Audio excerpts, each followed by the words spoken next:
My parents forged medical records to force me into surrogacy for my sister. I refused. They called me selfish and pressured my family to push me. I never imagined that I would be writing this post, but following last week's events, I need a different viewpoint. My parents abruptly contacted me after 13 years of little communication, stating that they needed to talk about something significant. Greg, 43M, my husband, was concerned that something odd might be happening, but neither of us could have foreseen what would happen. Emily, 44F, my older sister, has always been the family's golden child.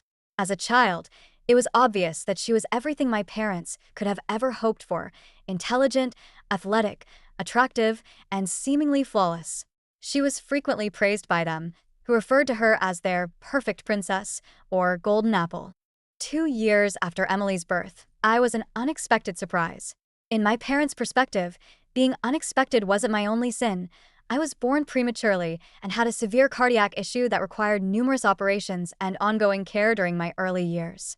Even though my grandparents paid for the majority of the medical bills that insurance did not cover, my parents never let me forget how much of a financial burden I was. Comments like, "We could have taken that vacation if we didn't have all these medical bills," or "Emily's college fund would be bigger if we didn't have to deal with your hospital stays," were examples of their passive-aggressive remarks. Their treatment of us was a sharp and terrible contrast. My accomplishments were hardly recognized, but Emily's little victories were honored with parties and gifts. In high school, I recall winning a writing contest at the state level. Emily had a regular soccer practice that day, so my parents were unable to attend the awards ceremony. The everyday small things that truly brought home to me how different we were to them weren't simply the significant events, either. Emily was well aware of her status as the golden child and made the most of it. Knowing that our parents would never support me, she would frequently bully me. When I was 12, I was shoved down the stairs by her after I unintentionally touched her science project. For weeks, I had a huge bruise on my back. My mother's reaction? "You should be more careful around Emily's things." That was it. Just another reminder that I was less valuable than her possessions, with no care for my hurt or any reprimand for Emily. My only way out was to go to school, but even that was difficult. I struggled to stay up because I missed a lot of classes due to my health problems. While I was fighting to maintain mediocre grades in between medical stays, Emily was achieving straight A's and dominating in sports. The comparisons persisted. Why aren't you more like Emily? Emily never struggles with her assignments. Emily doesn't cause us this much anxiety. I had figured out how to blend in as much as possible by the time I got to high school. That was simpler. Emily already had a ton of friends, was headed to a prominent institution, and was leading the ideal life my parents had always desired for their kids. In the meantime, all I was doing was surviving each day without feeling like a total failure. Going to college was the true turning point in my life. In order to move as far away from home as possible, I pleaded with my grandparents. They were the only ones who ever truly stood by me, and they understood, having seen the dynamic unfold for years. I selected a university that was several states away, and they assisted me with tuition and other costs. I met Greg when I was a college student. He was patient, compassionate, and truly interested in me as a person rather than as a weaker sibling, which set him apart from everyone else I had ever met. I felt appreciated and acknowledged for who I was for the first time in my life. After graduation, we got married, and I believed that I could finally achieve the family life I had always desired. Emily and my parents hardly noticed my wedding. They didn't send a card, they didn't come. I wasn't shocked, but it stung. I was embraced by Greg's family, and his mother even assisted me in choosing my wedding gown, something I had always dreamed of doing with my own mother. We made the decision to try for a child a few years into our marriage. Because of my cardiac condition, my doctors told me that getting pregnant would be quite dangerous, but we still wanted to try. The pregnancy was really challenging. Despite my many hospital stays and a near-death experience during delivery, I barely survived, and our son was born healthy. The physicians were very clear. I may die from another pregnancy. It was just too much for my heart to bear again. With our small family, Greg and I were happy. Away from my toxic family, we had each other, our lovely boy, and a tranquil existence. My only communication with Emily and my parents was through sporadic phone calls and holiday cards. The separation was restorative. Then came last week. My parents contacted me, stating that they had an important conversation to have. I agreed to see them at their home, against my better judgment. Greg accompanied me to provide support. They handed me an envelope and seated us down in their living room, the same space where they had repeatedly mocked and disregarded me during my early years. Inside the envelope was a letter, but it wasn't just any letter, it was a surrogacy agreement. Emily has been having infertility issues, so they wanted me to be her surrogate. They had already conferred with physicians and attorneys, prepared all the necessary documentation, and were presenting it to me as though it were final, as though I had no say in the matter. I was taken aback. They were aware of my cardiac condition. They were aware that I had almost passed away when giving birth to my own baby. They were aware that I could die from another pregnancy. However, they didn't care about any of it. They just cared about providing Emily with what she desired. My mother started crying as I attempted to explain that I was physically incapable of doing it and that physicians had specifically advised against getting pregnant again. She cried, "How can you be so selfish? Emily has always wanted to be a mother. This is her only chance." My father added that after everything the family had done for me, I owed them something. What had they done for me? What specifically had they done, other than making me feel unworthy for the rest of my life? My grandparents paid the medical costs they loved to hang over my head. Greg and his family provided me with the emotional support I required. My parents' sole consistent behavior was telling me that I would never be good enough to be Emily. With my mother's charge of selfishness still echoing in my ears, I sobbed as I left their home. Greg was incensed, not only at their request, but also at the way they totally disregarded the possibility that I might die. He advised me to stop communicating with them, as they have shown beyond a reasonable doubt that they are indifferent to my welfare. I know in my heart that he is correct. This suggestion is cruel. In addition to being unkind, as usual, they want me to sacrifice my life and maybe leave my son motherless in order to give Emily what she wants. However, I also feel guilty about it. Perhaps I'm being self-centered. Perhaps I do owe them. Perhaps this is my opportunity to finally show them how valuable I am. Even though I am aware that these thoughts are harmful, they continue to race through my mind. Since that day, I have not returned any of their calls or messages. Emily has begun contacting me as well with false statements like, "Family helps family," and "I would do this for you if the situation were reversed." Should it be a little bit out of her way, she wouldn't even offer to drive me to school. My son is on my mind all the time. If something were to happen to me while I was pregnant, he would be the one who would suffer the most. He needs his mother, and is innocent in all of this family drama. How can they expect me to risk leaving my child an orphan in order to satisfy Emily's demands? Am I being self-centered? I've been told throughout my life that I'm bad for prioritizing my own needs. However, this is now about my son, my husband, and my life, not just about me. But I'm being tormented by guilt. I need a different viewpoint. Is it incorrect of me to decline to serve as my sister's surrogate? Should I put myself in danger to fulfill her desires? How can I handle the manipulation and guilt? A week has passed since my last post, and things have gotten far worse than I anticipated. My family's calls and messages haven't stopped vibrating on my phone. Emily has been sending emotionally manipulative texts nonstop. "This is my final opportunity to have my own child," she wrote, "and I've always wanted to be a mother. Remember how I always looked out for you when we were kids?" She even dared to say that. That one almost made me laugh. She must remember our early years quite differently than I do. Yesterday, she sent a particularly nasty email saying, "Mom was right about you. You've always thought only about yourself. I suppose that almost dying while pregnant is merely a pretext for not assisting me." It was a powerful blow. Instead of treating my near-death experience as a valid medical issue, they are exploiting it as proof of my selfishness. Even worse are my parents. I'm ruining Emily's sole chance at happiness, Mom has been telling any relative who will listen over the phone. She is portraying me as this cold-blooded monster who refuses to assist her dying sister. However, Emily is not dying. She is simply unable to conceive naturally. They're behaving as though Emily's wish to have a biological child is more significant than my actual risk of dying. This morning, Dad sent me a message that truly crossed the line. "You've always been a letdown, but this is a new low. This is your way of repaying us for giving you life, by denying your sister the experience of being a mother." I wanted to reply that they didn't really give me life. My grandparents were the ones who covered the cost of the medical treatment that kept me alive, and my parents almost lost me several times due to carelessness when I was a toddler. Greg is enraged. I dissuaded him from driving to their house and confronting them, even though I would have loved to watch him reprimand them. I informed him, they're not worth it. Instead, We engaged in a lengthy discussion about our future. Greg reminded me, this isn't just about you anymore. It has to do with our son. He might lose his mother as a result of what they're requesting. Nobody has the authority to force you to take that risk. Of course, he is correct.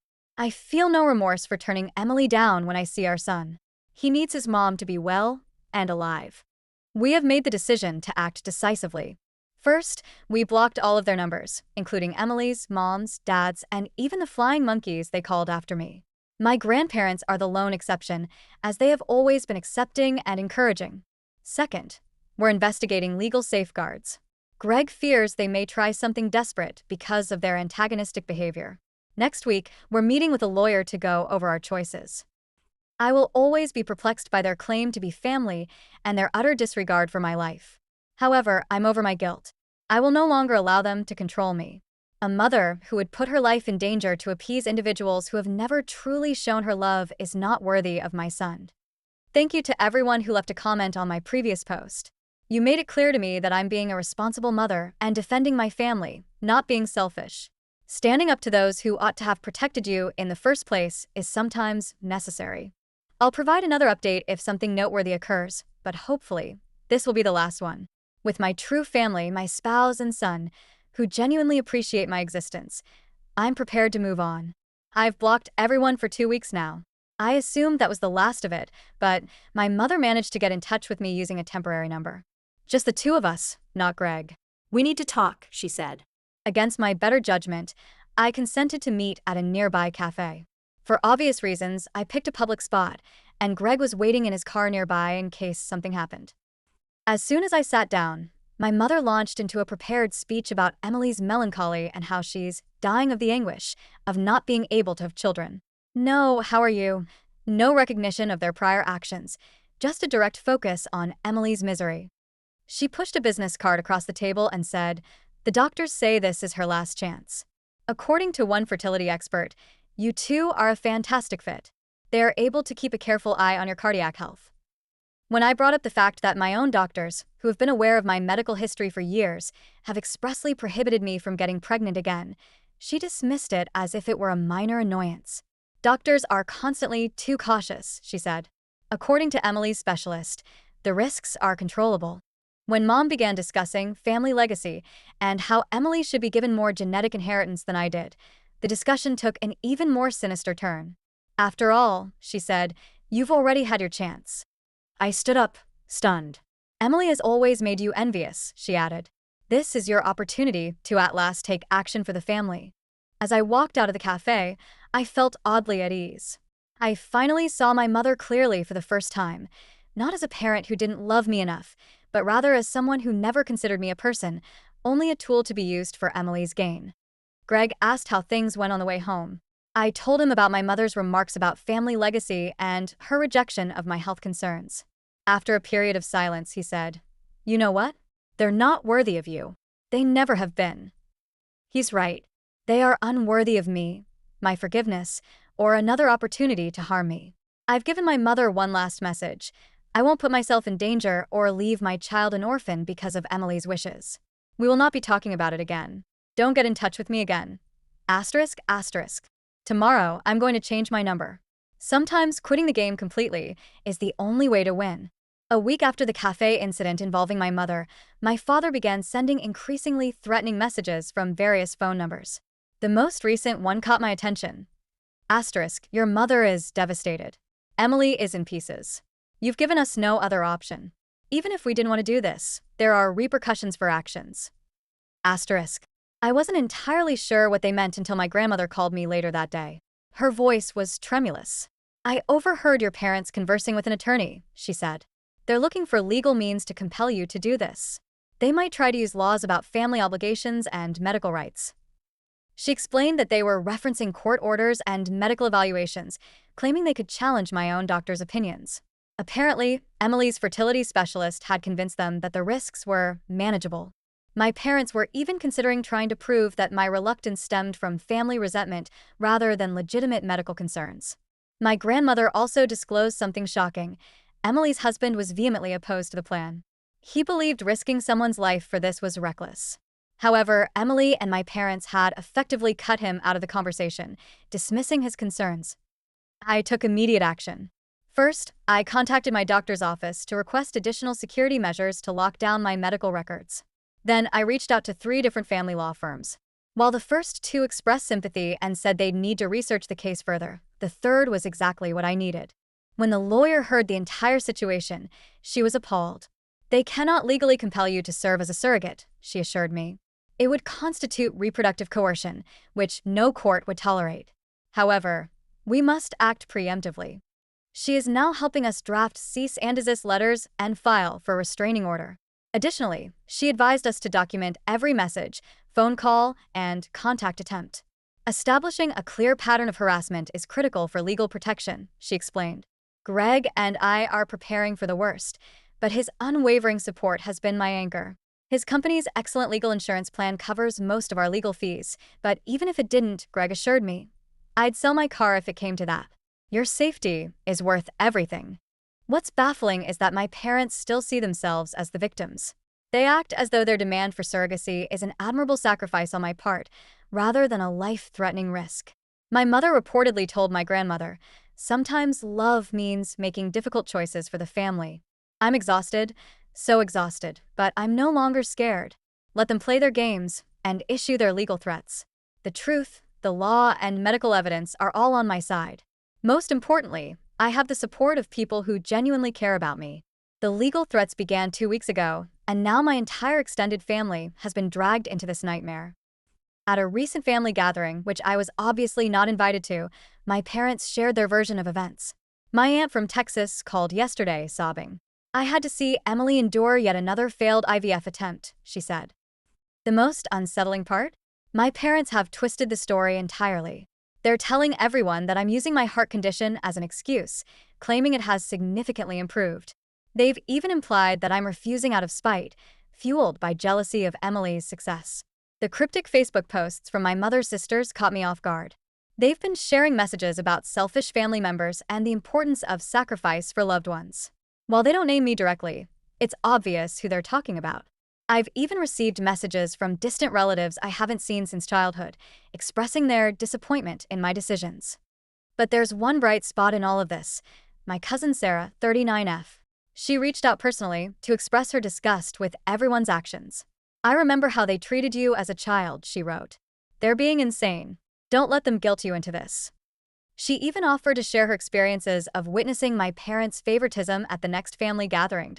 What none of these flying monkeys realize is that Emily's husband secretly reached out to Greg. He's horrified by everything that's happening and fears that Emily and my parents are heading toward legal trouble. He's tried reasoning with them, but they refuse to listen. They're so fixated on achieving their goal that they've lost all sense of reality. I've had enough. Last night, I sent a mass email to my entire extended family. I included the medical facts about my heart condition, along with a statement from my cardiologist confirming the risks of pregnancy. I kept the tone factual and avoided any drama. I ended the email by stating that any further harassment would be handled through my lawyer, and I would no longer entertain discussions about surrogacy. Then, with Greg's help, I blocked every single family member except for my grandparents and cousin Sarah. We also created new social media accounts under pseudonyms to keep our lives private. Explaining all of this to my son has been heartbreaking. When he asked why we no longer see Grandma and Grandpa, I told him, "Sometimes we have to stay away from people who don't respect our boundaries, even if they're family." After thinking for a moment, he said, "Like when Tommy at school doesn't stop when I say no." Children understand more than we give them credit for. Through this experience, I've realized that my true family isn't determined by DNA. It's made up of the people who love me unconditionally, respect my choices, and value my well-being. A month has passed since I sent the mass email to my extended family, and the aftermath has been both unexpected and validating. Thanks to my new phone number and secret social media accounts, I've experienced a peace I never thought possible.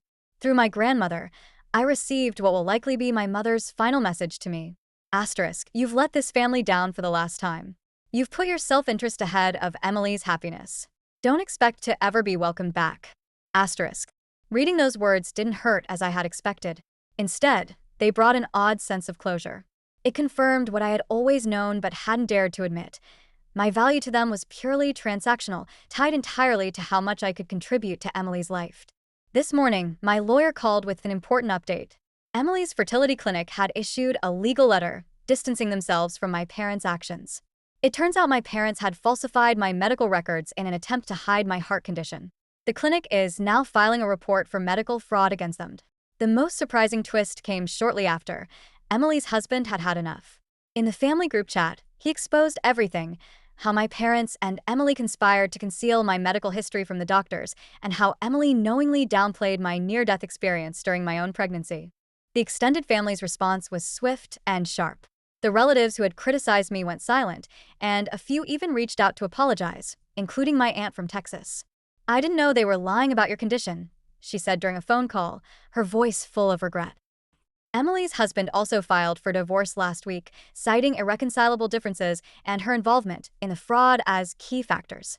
"I can't stay married to someone who would risk her sister's life for her own desires," he reportedly told his lawyer. Meanwhile, my parents and Emily have been banned from all facilities associated with the fertility clinic.